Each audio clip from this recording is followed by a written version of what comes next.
process is this.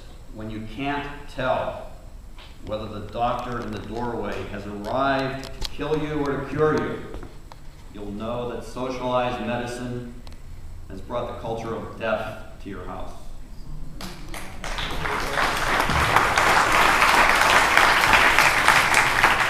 Socialized medicine.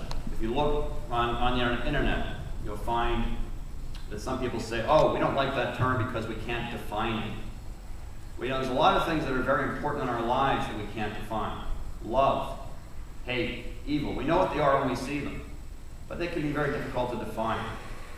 But why, some people are calling this, or at least the thing associated with it, the S word. We shouldn't say it. But socialized medicine indeed does exist, has existed. They say if you want to kill something, you have to name it. That's an ancient belief.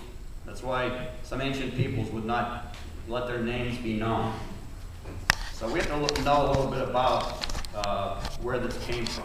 And it's going to be a very brief synopsis of the history of socialized medicine. And I'll try to make it brief. From what I can find, there's been very little in the ancient times that had any kind of socialization as far as people taking care of each other. There was, let's say, the Greeks had the Slepion, where people would go. It was in Greece where people with incurable things would go. But it really wasn't a society kind of paying for that. In Rome, sometimes cities had appointed physicians to take care of the poor. That was uncommon. And supposedly there was an island in the Tiber where, the famous Tiber, that's from my wife, in the Tiber where they would send 6 slaves to be taken care of by slaves, gee, hasn't changed, who, if they were cured, might be freed. But really the first time that socialized medicine in any massive scale started was in Germany in 1884 under Otto von Bismarck. And you may vaguely know about this gentleman. He unified Germany.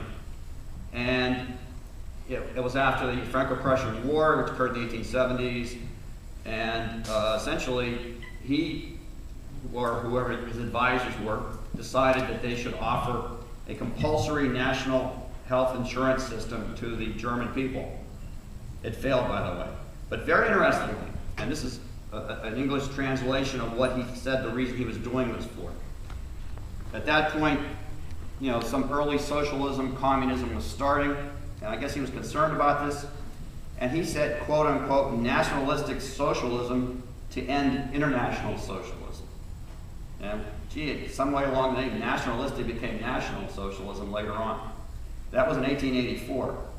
In 1911, the British tried to enact something, but I think it failed. That was Lloyd George. That was before the First World War.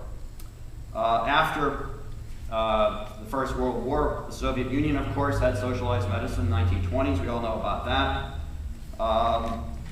As far as the United States, FDR did try to institute this, but the doctors, the AMA at that time, did not oppose it. And it failed, and I think because FDR wanted to get Social Security and he felt he couldn't get this one passed.